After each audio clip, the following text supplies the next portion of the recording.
नमस्कार दोस्तों, आज हम घंटीधारी ऊँट की कहानी लेकर आपके सामने उपस्थित हैं।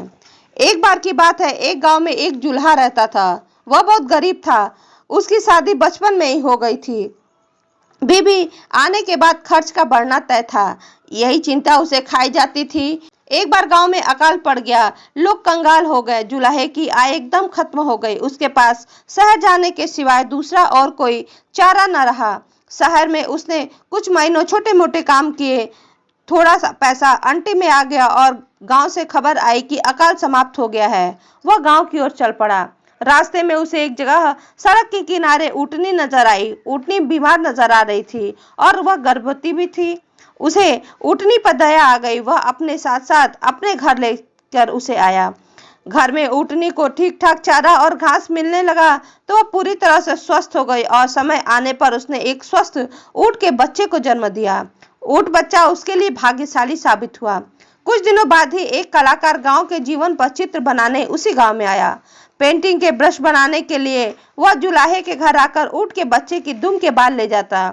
लगभग 2 सप्ताह गांव में रहने के बाद चित्रकार चित्र बनाकर वापस चला गया। इधर ऊँटनी खूब दूध देने लगी तो जुलाहा उसे बेचने लगा। एक दिन वह कलाकार गांव वापस लौटा और जुलाहे को काफी ढेर सारा पैसा दे गया, क्योंकि कलाकार ने उन चित्रों से बहुत पुरस्कार जीते थे और उसके चित्र अच्छी कीमतों में बिके थे।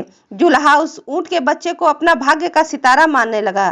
कलाकार से मिली राशि से कुछ पैसे से उसने ऊँट के गले के लिए एक सुंदर सी छोटी घंटी खरीदी और उसे पहना दी। इस प्रकार जुलाहे के दिन फिर गए।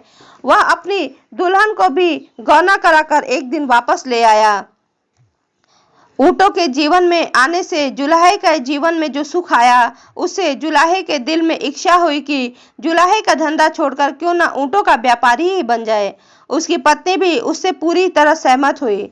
अब तक वह गर्भवती भी हो चुकी। अपने सुख के लिए ऊँटनी और उसके बच्चे की आभारी थी। जुलाहे ने कुछ ऊँट खरीद लिए। उसका ऊँटों का व्यापार चल निकला।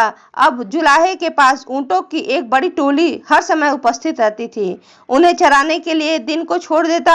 ऊँट बच्चा जो अब जवान हो चुका था, उसके साथ घंटी बजती रहती थी। एक दिन घंटीधारी की तरह ही एक युवक ऊँट ने उससे कहा, भैया तुम हमसे दूर दूर क्यों रहते हो? घंटीधारी युवक ने गर्व से कहा, वाह, तुम एक साधारण ऊँट हो। मैं घंटीधारी मालिक का दुलारा हूँ। मैं अपने से ओछे ऊँटों में शामिल होकर अपना मान नहीं खोना चाहता। उसी क्षेत्र में एक शेर रहता था। शेर एक ऊंचे पर्वत पर चढ़कर ऊँटों को देखता रहता था। उसे एक ऊँट और ऊँटों से अलग थलग नजर आता था। जब शेर किसी जानवर के झुंड पर आक्रमण करता तो किसी अलग थलग पड़े जानवर का शिकार करता था। घंटीधारी की आवाज के कारण यह काम और भी सरल हो गया। बिना आंखों देखे वह घंटी की आवाज पर घात लगा सकता था। दूसरे दिन जब ऊँटों का दल चढ़कर लौट रहा था, तब घंटीधारी बाकी ऊँटों से 20 कदम पीछे चल रहा था। शेर तो घात लगाए बैठा ही था। घंटी की आवाज को निशाना बनाकर वह दौड़ा और उसे मारकर जंगल में खींच ले गया। ऐसे घंटीधारी के अहंकार के कारण उसके जीवन की घंटी बज गई। दोस्तों, इस कहानी से हमें यह शिक्षा मिलती है कि जो स्वयं को ही सर्वश्रेष्ठ समझता है, उसका अहंकार शीघ्र ही उसे ले डूबता है। धन्यवाद दोस्तों। यदि आपको ये कहानी अच्छी लगी हो तो प्लीज़ इसे लाइक शेयर सब्सक्राइब करना ना भूलें।